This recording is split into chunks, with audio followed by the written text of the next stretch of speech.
ନମସ୍କାର। ମୁଁ ବୀରେଶ୍ୱର ମହାନ୍ତି ମୋ ମନେ କଥାର 98ତମ ଅଧ୍ୟାୟକୁ ଆପଣମାନଙ୍କୁ ହାର୍ଦ୍ଦିକ ସ୍ୱାଗତ କରୁଛି। ଆଜି ମୋର ଏ ଅଧ୍ୟାୟରେ ମୁଁ ଗୋଟିଏ ଲେଖିଥିବା ମୋ ନିଜର ଗପ ପଢ଼ିବାକୁ ଚାହୁଁଛି। ସେ ଗପଟିର ନାମ ହେଉଛି ଅତି ଚିପୁଡ଼ିଲେ।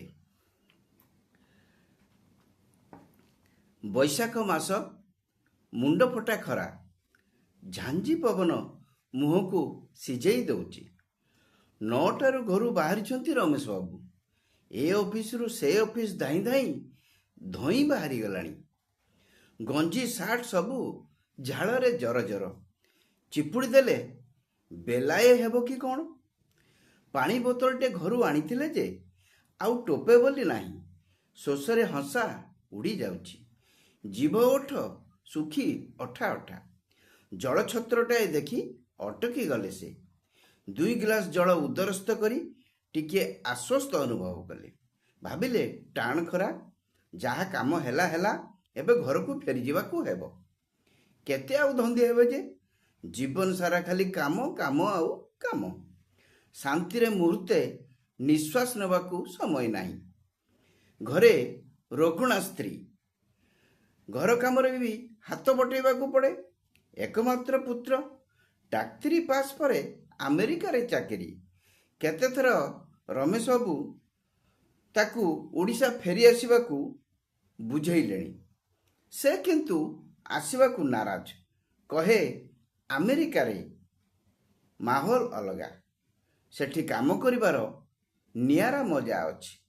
ରମେଶ ବାବୁଙ୍କ ମୁଣ୍ଡରେ ଏକଥା କିଛି ପଶେନି। ଭାବନ୍ତି ଡାକ୍ତରଙ୍କର ତ ରୋଗୀ ଦେଖା କାମ। ଓଡ଼ିଶାର ରୋଗୀଙ୍କ ସେବା କରି ଏଠିକାର ମାହୋଲ ଭଲ କଲେ ହୁଅନ୍ତାନି? ଆମ ରାଜ୍ୟରେ ପାଠ ପଢ଼ି ବିଦେଶରେ ଗୋଲାମଗିରିର କି ନିଆରା ମଜା ଯେ! ପିଲାଟିର ଖୁସି ପାଇଁ କେତେ ପରିଶ୍ରମ କରିନାହାନ୍ତି ସେ। ଚାକିରି ଜୀବନରେ ଗୋଟେ ନୁହେଁ, 2ଟା ନୁହେଁ, 6ଟା ଜମି ସେ କବଲା କରିଛନ୍ତି। ଭାରି ପାରିବାର। ଗୋଟାଏ ଜମିରେ ସୁଦୃଶ୍ୟ ଅଟ୍ଟାଳିକାଟିଏ ନିର୍ମାଣ କରିଛନ୍ତି। ସେଇଠି ରହନ୍ତି। ଅନ୍ୟ 5ଟି ଜମିରେ ଘର କରି ଭଡ଼ା ଲଗେଇ ଦେଇଛନ୍ତି। ବେଶ ମୋଟା ଅଙ୍କର ଭଡ଼ା ବି ମିଳେ। ତଥାପି ନା ଅଛି ଶାନ୍ତି, ନା ଅଛି ବିଶ୍ରାମ। ଜମି ଏବଂ ଘରଗୁଡ଼ାକର ରକ୍ଷଣାବେକ୍ଷଣ ବିଷୟ ବୁଝୁ ସକାଳୁ ସଞ୍ଜ କେମିତି ହୁଏ ସେ ଜାଣିପାରନ୍ତିନି। ସ୍କୁଟର, ମୋଟରସାଇକେଲ ତ ଦୂରର କଥା, ବାବୁ ସାଇକେଲ ଚାଳନାକୁ ବି ଆୟତ୍ତ କରିନାହାନ୍ତି। ପଦବ୍ରଜ ତଥା ଅଟୋରେ ଭ୍ରମଣ କରି ଯାବତୀୟ କାର୍ଯ୍ୟ ସମ୍ପାଦନ କରନ୍ତି। ଅଯଥା ଶାରୀରିକ ପରିଶ୍ରମ ସହ ସମୟର ଘୋର ଅପଚୟ ହୁଏ। ତଥାପି କାମ କେବେ ତାଙ୍କ ପିଛା ଛାଡ଼େନି। ଏମିତି ଭାବୁ ଧୀରବାବୁଙ୍କର ସ୍କୁଟର ହର୍ଣ୍ଣରେ ପ୍ରକୃତିସ୍ଥ ହେଲେ ରମେଶ ବାବୁ। ଏହି ଧୀରବାବୁ ହେଉଛନ୍ତି ରମେଶ ବାବୁଙ୍କର ବାଲ୍ୟ ବନ୍ଧୁ। ଦୁହେଁ ସାଥିରେ ସଚିବାଳୟରେ ଚାକିରି କରି ଅବସର ନେଇଛନ୍ତି। ସାଙ୍ଗ ହୋଇ ଖଣ୍ଡେ ଜାଗା କ୍ରୟ କରି ଦୁହେଁ ଅଧେ ବାଣ୍ଟି ନେଇ ଘର କରି ରହିଛନ୍ତି। ଧୀରବାବୁଙ୍କର ସେଇ ଖଣ୍ଡିଏ ଜାଗା, ମାତ୍ର ରମେଶ ବାବୁଙ୍କର ଆହୁରି 5ଟା ଜାଗା। ସେଇ ଜାଗା ଗୁଡ଼ିକର ଚିନ୍ତା ତାଙ୍କୁ ଅହରହ ଘାରେ। ଦିନେ ତ ରାତିରେ ପରିସ୍ଥିତି ଏମିତି ବିଷମୟ ହୁଏ ଯେ ଚିନ୍ତାରେ ଆଖିକୁ ନିଦ ଆସେନି। ଧୀରବାବୁଙ୍କର କିନ୍ତୁ ବିନ୍ଦାସ ଜୀବନ। ସକାଳ ସନ୍ଧ୍ୟାରେ ଦାଣ୍ଡ ବାରଣ୍ଡାରେ ବସି ଘଡ଼ିଏ ଖବରକାଗଜ ପତ୍ରପତ୍ରିକା ପଢ଼ନ୍ତି। ମଝିରେ ଚା କପେ 2 କପ୍ ବି ହୁଏ। ବେଳେବେଳେ ରବୀନ୍ଦ୍ର ମଣ୍ଡପରେ ନାଟକଟିଏ ଦେଖି ଆସି ମନ ଫୁର୍ତ୍ତି କରନ୍ତି। ମେଳା ମହୋତ୍ସବ ବୁଲାବୁଲି କରନ୍ତି। କେତୋଟି ସାମାଜିକ ଅନୁଷ୍ଠାନ ସହ ମଧ୍ୟ ସମ୍ପୃକ୍ତ। ଜୀବନର ଉତ୍ତର କାଳରେ ଲେଖାଲେଖି ପାଇଁ ବି ମନ ବଳିଛି। ମୋଟାମୋଟି ଭାବରେ ଅବସରକାଳୀନ ଜୀବନକୁ ସେ ବେଶ ହାଲୁକା ଭାବରେ ବଞ୍ଚିବାକୁ ଉଦ୍ୟମ କରିଛନ୍ତି। ରମେଶ ବାବୁଙ୍କର ବନ୍ଧୁ ଧୀରର ହାଲକା ଫୁଲକା ଜୀବନ ଆପଣେଇବାକୁ ଚାହିଁଲେ ମଧ୍ୟ ପାରନ୍ତିନି। ଗୁଡ଼ାଏ ଜାଗା କ୍ରୟ କରିଛନ୍ତି। ସେସବୁର ତଦାରଖ କରୁ କରୁ ସମୟ ଚାଲିଯାଏ। ସେ ଗୁଡ଼ାଏ ଜାଗା ସିନା କ୍ରୟ କରିଛନ୍ତି, ସେ ତାଙ୍କ ନିଜ ସମୟ ସବୁ ସେ ଜାଗା ଗୁଡ଼ିକ ପାଇଁ ବିକ୍ରୟ କରିଦେଇଛନ୍ତି। ସେଇ ଜାଗା ଗୁଡ଼ିକର ହାନି ଲାଭ ଭଲ ମନ୍ଦ ବୁଝୁ ବୁଝୁ ତାଙ୍କର ନିଜର ସମୟ ବୋଲି ଆଉ କିଛି ନଥାଏ। ଜମି ବାବଦ ଦିଟା ମକଦ୍ଦମା ବି ତାଙ୍କୁ ଭାରି କାଉଳା ବାଉଳା କଲେଣି। କୋର୍ଟ କଚେରୀ ଦୌଡ଼ି ଦୌଡ଼ି ସେ ନୟାନ୍ତ। ଆରେ ସ୍କୁଟରରେ ବସୁନୁ, ଖରା ହେଉଛି ପରା। ଆରେ ସ୍କୁଟରରେ ବସୁନୁ, ଖରା ହେଉଛି, ଯିବା ପରା। ହସି ହସି କହିଲେ ଧୀର ବାବୁ। ବନ୍ଧୁଙ୍କ କଥା ଶୁଣି ଚଟାପଟ ସ୍କୁଟରର ପଛ ସିଟ୍ରେ ଗୋଡ଼ ବୁଲେଇ ବସିଗଲେ ରମେଶ ବାବୁ। ସ୍କୁଟରରେ ବସିଗଲେ ସିନା, ମନର କିନ୍ତୁ ଚିନ୍ତା ତୁଟୁନି। ଦିନସାରା ବୁଲି ବୁଲି ଥେଇଆ, କିନ୍ତୁ କିଛି କାମ ହେଲାନି। ଦପ୍ତରମାନଙ୍କରେ ଅଧେ ଲୋକଙ୍କର ଚେୟାର ଖାଲି। ଆଉ ଯିଏ ଅଛନ୍ତି କ୍ରିକେଟ ରାଜନୀତି ଚର୍ଚ୍ଚାରେ ବ୍ୟସ୍ତ। ଏବେ ଗୋଟିଏ କ'ଣ କକରୋଚ ପାର୍ଟି ଆସିଛି, ତା ବାବଦରେ ମଧ୍ୟ ଚର୍ଚ୍ଚା ଘନ ଘନ ଚାଲିଛି। ଏବେ ନିଜ କଥା ଭାବିବାକୁ ତ ସେମାନଙ୍କର ସମୟ ନାହିଁ। ଆଉ କିଏ ଆସିଲେ ଗଲେ ତାଙ୍କର ବା କ'ଣ ଯାଏ ଆସେ। ଏମିତି ଭାବୁ ଭାବୁ ରମେଶ ବାବୁଙ୍କର ଘର ଆସିଗଲାଣି। ଦାଣ୍ଡ ଘରେ ଫ୍ୟାନ୍ ତଳେ ବସି ଥକା ମାରିଲେ ସେ। ହେଲେ ମନଟା ଭାରି ଉଦାସିଆ ଲାଗୁଥାଏ। ଏଇ ଦେଖୁନ, ଧୀରର କେଡ଼େ ଖୁସିବାସିଆ ଜୀବନ। ତା ନିଜ ଜୀବନ ପରି ଜଞ୍ଜାଳମୟ ନୁହେଁ।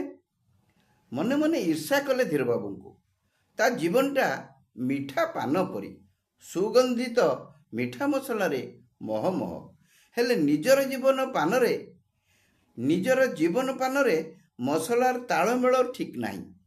ମାତ୍ରାଧିକ ଚୂନ କଳ ଖାଇଲା ପରି ଗୁଡ଼ାଏ ଜାଗା ତାଙ୍କ ଜୀବନକୁ ଜଞ୍ଜାଳରେ ପେଶି ଦେଇଛି। ବଞ୍ଚିବା ପାଇଁ ଜୀବନ ତ ଗୋଟିଏ ଜୀବନ ବଞ୍ଚିବା ପାଇଁ ଅନେକ ଗୁଡ଼ିଏ ଜାଗାର ଆବଶ୍ୟକତା କ'ଣ? ଆବଶ୍ୟକତାରୁ ଅଧିକ ସମ୍ପତ୍ତି ଆହରଣ ହିଁ ଅଯଥା ଜଞ୍ଜାଳର ମୂଳ କାରଣ। ପୁଅ ତ ଆମେରିକାରେ, ସମ୍ପତ୍ତି ଗୁଡ଼ାକ ଭୋଗ କରିବ କିଏ? ତା ଅନ୍ତେ ସେଗୁଡ଼ାକ ଅଣଦେଖା ହେଇଯିବନି ତ? ତାଙ୍କ ଜୀବନର ଯେତେ ସବୁ ପରିଶ୍ରମ କ'ଣ ବୃଥା ହୋଇଯିବ? ସମ୍ପତ୍ତି ଗୁଡ଼ାକ କ'ଣ ଭୂତ ଖାଇଯିବେ?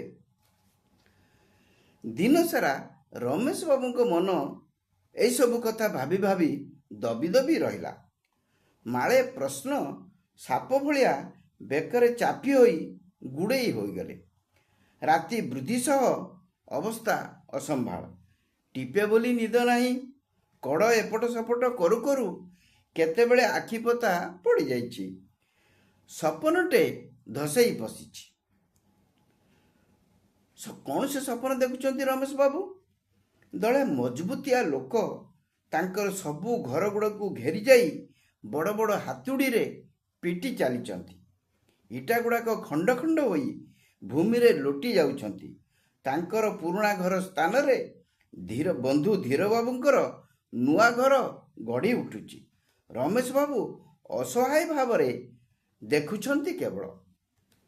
ସ୍ୱପ୍ନ ଭଙ୍ଗ ହେଲା ବେଳକୁ ସତେ ଯେମିତି ରମେଶ ବାବୁଙ୍କ ଛାତିକୁ କିଏ ହାତୁଡ଼ିରେ ଦୁମ୍ ଦୁମ୍ କରି ପିଟି ଚାଲିଛି। ସେଦିନ ରାତିରେ ତାଙ୍କ ଆଖିରେ ଆଉ ନିଦ ନାହିଁ।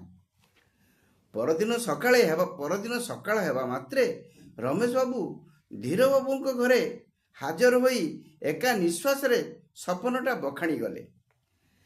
ଧୀରବାବୁଙ୍କ ଉପରେ ସେ କଥାର କିଛି ପ୍ରଭାବ ନାହିଁ। ବରଂ ହସି ହସି କହିଲେ, ତୋ ଜାଗାକୁ ମୋର ଲୋଭ ନାହିଁ ବନ୍ଧୁ। ମୋର ଯାହା ଅଛି ମୁଁ ସେଥିରେ ଖୁସି। ତେବେ ଆବଶ୍ୟକତାଠାରୁ ଅଧିକ ସମ୍ପତ୍ତି ପାଇଁ ତୁ ଗୁଡ଼ାଏ ଦହଗଞ୍ଜ ହେଉଛୁ। ଯାହା ନିଜକୁ ଅସୁରକ୍ଷିତ ମଣୁଛୁ। ତୁ କ'ଣ ଜାଣିନୁ, ଅତି ଚିପୁଡ଼ିଲେ ଲେମ୍ବୁ ପିତା ପରା। ଏଇଠି ମୋର ଏ ଗୀତ ଅତି ଚିପୁଡ଼ିଲେ କୁ ମୁଁ ସମାପ୍ତ କରୁଛି। ଏ ଗପର ସାରମର୍ମ ହେଉଛି, ଆମର ଆବଶ୍ୟକତା ଯାହା ତାଠାରୁ ଯଦି ଆମେ ଅଧିକା ଆହରଣ କରିବା ସେ ଆମକୁ ଶାନ୍ତି ଦେବା ଅପେକ୍ଷା ଜଞ୍ଜାଳରେ ପକାଇବ। ଏହି ବିଷୟ ମୁଁ ଏ ଗପରେ କହିବା ପାଇଁ ଚେଷ୍ଟା କରିଛି। ଆଶା କରୁଛି ଆପଣଙ୍କୁ ଏ ଗପ ଭଲ ଲାଗିଥିବ। ଯଦି ଭଲ ଲାଗିଥାଏ ମୋର ଆପଣମାନଙ୍କୁ ଅନୁରୋଧ, ଏ ଗପଟିକୁ ନିଶ୍ଚିତ ଭାବରେ ଆପଣଙ୍କର ଜଣେ ବନ୍ଧୁକୁ ସେୟାର କରିବେ। ଯଦି ମୋ ଚ୍ୟାନେଲକୁ ଆପଣ ସବସ୍କ୍ରାଇବ୍ କରିନାହାନ୍ତି ତାହେଲେ ସବସ୍କ୍ରାଇବ୍ କରିବେ। ଆଜି ପାଇଁ ଏତିକି। ନମସ୍କାର। ବନ୍ଦେ ଉତ୍କଳ ଜନନୀ। ଜୟ ଜଗନ୍ନାଥ।